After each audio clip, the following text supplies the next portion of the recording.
তোমরা অবশ্যই জানো এখন বর্তমানে পোস্ট অফিসের জিডিএস এর জন্য অনলাইন ফর্ম ফিল আপ চলছে, যার লাস্ট ডেট রয়েছে 3 মার্চ 2025 তারিখ পর্যন্ত। এবার এখানে এই ফর্ম ফিল আপ করার সময় সবথেকে যারা গুরুত্বপূর্ণ পার্ট ওটা হচ্ছে পোস্ট প্রিফারেন্স। কারণ সঠিকভাবে পোস্ট প্রিফারেন্স না দিলে তোমাদের নাম্বার বেশি থাকা সত্ত্বেও তোমাদের কিন্তু এখানে সিলেকশন হবে না। তাই সঠিকভাবে তোমাদের পোস্ট প্রিফারেন্স দিতেই হবে। তার জন্য আজকের এই ভিডিওটির মাধ্যমে তোমাদের স্টেপ বাই স্টেপ দেখিয়ে দেবো তোমাদের সঠিকভাবে কিভাবে পোস্ট প্রিফারেন্স দিতে হবে, ক্যাটাগরি অনুযায়ী তোমরা প্রিফারেন্স কিভাবে রাখবে এবং পোস্ট অনুযায়ী তোমরা কিভাবে প্রিফারেন্স দেবে, কয়টা প্রিফারেন্স তোমরা দিতে পারবে মোট, তার সঙ্গে সঙ্গে কয়টি পোস্টে আবেদন করতে পারবে এবং এই পোস্ট প্রিফারেন্স সংক্রান্ত A to Z আজকের ভিডিওটিতে আলোচনা করব। যাতে তোমাদের কোনো রকম কোশ্চেন কিংবা ডাউট না থাকে, তার জন্য অবশ্যই তোমাদের সবার জন্য ভিডিওটি গুরুত্বপূর্ণ।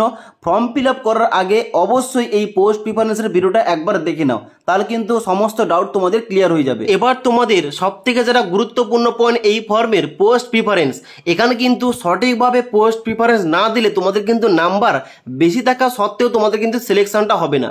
তাই সঠিকভাবে সঠিক ডিভিশন তোমাদের চুজ করতে হবে, সঠিক তোমাদের এখানে পোস্ট প্রিফারেন্স দিতে হবে। ওকে, তো এখানে দেখতে পাচ্ছ আমি যেহেতু ওয়েস্ট বেঙ্গল সার্কেল থেকে আবেদন করছি, এখানে আমাকে বলা হচ্ছে সিলেক্ট ডিভিশন অ্যাপ্লাই ফর, এখানে আমাকে ডিভিশন চুজ করতে হবে। ওয়েস্ট বেঙ্গলের মধ্যে যে সমস্ত ডিভিশন রয়েছে এখানে কিন্তু ওপেন হয়ে যাবে। দেখতে পাচ্ছ এন অর্থাৎ আন্দামান নিকোবর আইল্যান্ড ডিভিশন রয়েছে, তারপর রয়েছে আসানসোল, বাঁকুড়া, বারাসাত, ব্যারাকপুর, বারাইপুর, বীরভূম, বর্ধমান, কোন্টাই, কোচবিহার, দক্ষিণ দিনাজপুর, দার্জিলিং, হুগলি এবং তার সঙ্গে সঙ্গে হাওড়া, কলকাতা, এই সমস্ত কিন্তু ডিভিশনগুলো রয়েছে। এবার এই সমস্ত ডিভিশনের মধ্যে তুমি কোন ডিভিশন থেকে আবেদন করতে চাও ওই ডিভিশন তোমাদের সঠিকভাবে চুজ করতে হবে। এবার এখানে কিন্তু তোমরা যে কোনো ডিভিশন চুজ করতে পারো। ওকে, তো এখানে তোমরা সঠিকভাবে আগে চেক করে নেবে এখানে কিন্তু তোমাদের কোন ডিভিশনে কত ভ্যাকেন্সি রয়েছে, এখানে অবশ্যই তোমরা চেক করে নেবে। ওই ডিভিশন অনুযায়ী তোমাদের কিন্তু এখানে সিলেকশন করতে হবে, তোমাদের পোস্ট প্রিফারেন্স দিতে হবে। ওকে, এবার তোমাদের বোঝানোর সুবিধার্থে আমি কিন্তু এখানে দেখতে পাচ্ছ বারাসাত ডিভিশনটা এখানে চুজ করেছি। এবার ডিভিশনটা চুজ করার সঙ্গে সঙ্গে ওই ডিভিশন আন্ডারে যে সমস্ত ভ্যাকেন্সি রয়েছে, যে সমস্ত পোস্টের জন্য এখানে শূন্যপদ রয়েছে, এখানে কিন্তু নিচে লিস্ট বেরিয়ে আসবে। এবার তোমাদের শুধুমাত্র পোস্ট প্রিফারেন্স দিতে হবে তুমি কোন পোস্টে আবেদন করতে চাও। এবার তোমাদের পোস্ট প্রিফারেন্স দেওয়ার জন্য নিচের দিকে আসতে হবে। এখানে দেখতে পাচ্ছ তোমাদের কিন্তু নিচে ছকের মাধ্যমে A to Z serial number অনুযায়ী ডিভিশনের নাম, তারপরে অফিসের নাম, তারপরে পোস্টের নাম এবং তারপরে পোস্ট প্রিফারেন্স দেওয়ার জন্য ঘরগুলো দেওয়া রয়েছে। ওকে, তোমরা অবশ্যই জানো এখানে কিন্তু 3টি পোস্ট রয়েছে। একটা হচ্ছে ABPM অর্থাৎ অ্যাসিস্ট্যান্ট ব্রাঞ্চ পোস্ট মাস্টার, একটা হচ্ছে BPM অর্থাৎ ব্রাঞ্চ পোস্ট মাস্টার এবং তৃতীয় হচ্ছে ডাক সেবক। এই 3টি পোস্ট রয়েছে। এবার এই 3টি পোস্টের মধ্যে তুমি কোন পোস্টটাকে প্রথম রাখতে চাও, কোন পোস্টে তুমি এখানে জবটা পেতে চাও, অবশ্যই তোমাদের কিন্তু ওই পোস্টের ডান দিকে তোমাদের 1 লিখতে হবে কিংবা 1 প্রিফারেন্স তোমাদের রাখতে হবে।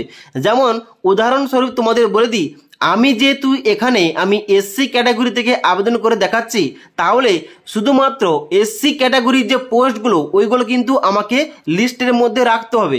তো এখানে দেখতে পাচ্ছ প্রথম নম্বর যে পোস্ট রয়েছে 1 নম্বরে, এখানে দেখতে পাচ্ছ GDS ABPM SC রয়েছে। এবার আমি চাইছি এখানে ABPM পোস্টে আমি আবেদন করব না, আমি BPM পোস্টে আবেদন করতে চাই। তো আমাকে কি করতে হবে, এখানে নিচের দিকে আসতে হবে, আমাকে দেখতে হবে যে SCর পোস্ট এখানে BPM পোস্ট কোনটা রয়েছে। দেখতে পাচ্ছ নিচের দিকে 5 নম্বর পোস্ট রয়েছে GDS BPM এবং SC ক্যাটাগরি পোস্ট। তাহলে আমাকে কি করতে হবে, যদি আমি এই পোস্টে আবেদন করতে চাই, পোস্ট প্রিফারেন্স রাখতে চাই, এখানে কিন্তু এই এন্টার প্রিফারেন্সের জায়গায় এই ঘরটায় আমাকে 1 এন্টার করতে হবে। তাহলে কিন্তু আমার 1 নম্বর প্রিফারেন্স হয়ে গেল GDS BPM SC category post এবং যার ডিভিশন রয়েছে বারাসাত ডিভিশন। ওকে, এভাবে তোমাদের চুজ করতে হবে। এবং সেকেন্ড নাম্বার আবার তোমাদের দেখতে হবে যে SC ক্যাটাগরির BPM পোস্ট কোথায় রয়েছে। নিচের দিকে আসার পর দেখতে পাচ্ছ এখানে কিন্তু সমস্ত কিছু ABPM রয়েছে। তো আমাকে নেক্সট পেজে যাওয়ার জন্য 2 এন্টার করতে হবে কিংবা 2তে এখানে কিন্তু ক্লিক করতে হবে। 2তে ক্লিক করার সঙ্গে সঙ্গে দেখতে পাচ্ছ এখানে কিন্তু আরো অনেক কিন্তু এখানে পোস্টগুলো বেরিয়ে পড়েছে। এখানে নিচের দিকে আসার পর তোমাদের দেখতে হবে BPM SC ক্যাটাগরি পোস্ট কি রয়েছে। ওকে, এভাবে তোমরা ফাইন্ড করতে পারো। এখানে দেখতে পাচ্ছ 25 নম্বর সিরিয়াল নম্বরে এখানে রয়েছে GDS BPM SC category post. তাহলে আমি কিন্তু যদি চাই এখানে কিন্তু এন্টার এন্টার প্রিফারেন্স জায়গায় এখানে কিন্তু আমি 2 এন্টার করতে পারি। ওকে, এভাবে তোমাদের ক্যাটাগরি অনুযায়ী পোস্ট অনুযায়ী তোমাদের কিন্তু পোস্ট প্রিফারেন্স রাখতে হবে। আশা করি বলতে বললাম। এবার তোমাদের অনেকের কোশ্চেন থাকতে পারে তাহলে এখানে যে পোস্ট প্রিফারেন্স দিতে হবে 3টি পোস্টের জন্য, তাহলে আমি এখানে মোট কতগুলি পোস্ট প্রিফারেন্স দিতে পারবো। দেখো এখানে কিন্তু কোন রকম লিমিট করা নেই। তুমি যে ডিভিশন থেকে আবেদন করছো ওই ডিভিশনের আন্ডারে তোমার ক্যাটাগরি যে সমস্ত পোস্ট রয়েছে সমস্ত পোস্টে তোমরা কিন্তু পোস্ট প্রিফারেন্স দিতে পারো।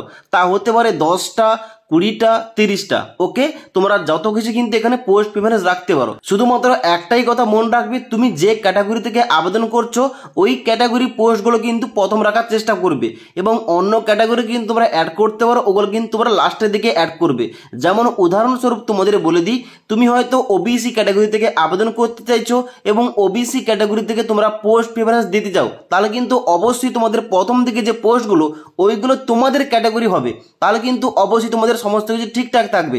কারণ যখন কাট অফটা বের হবে তুমি হয়তো ওবিসি থেকে আনরিজার্ভ ক্যাটাগরিতে আবেদন করে ফেলেছো, তাহলে কি হবে, তোমাকে কিন্তু আনরিজার্ভ হিসেবে কিন্তু ধরা হবে, এবং আনরিজার্ভ ক্যাটাগরির যে কাট অফটা একটু হাই হবে তাহলে কিন্তু তোমাদের কিন্তু কোন রকম লাভ হবে না। তার জন্য তুমি যে ক্যাটাগরি থেকে আবেদন করছো তা হতে পারে এসসি, এসটি, ওবিসি, তোমাদের ক্যাটাগরি পোস্টগুলো কিন্তু প্রথম রাখার চেষ্টা করবে। তাহলে ওই ক্যাটাগরির যে কাট অফটা একটু কম যায় তাহলে কিন্তু তোমরা এখানে অনেকটা কিন্তু সুযোগ কিংবা সুবিধা পাবে। তার জন্য কিন্তু অবশ্যই তোমাদের ক্যাটাগরি পোস্টগুলো প্রথম রাখার চেষ্টা করবে এবং তারপরে নিচে দিকে অন্যান্য ক্যাটাগরি রাখার চেষ্টা করবে।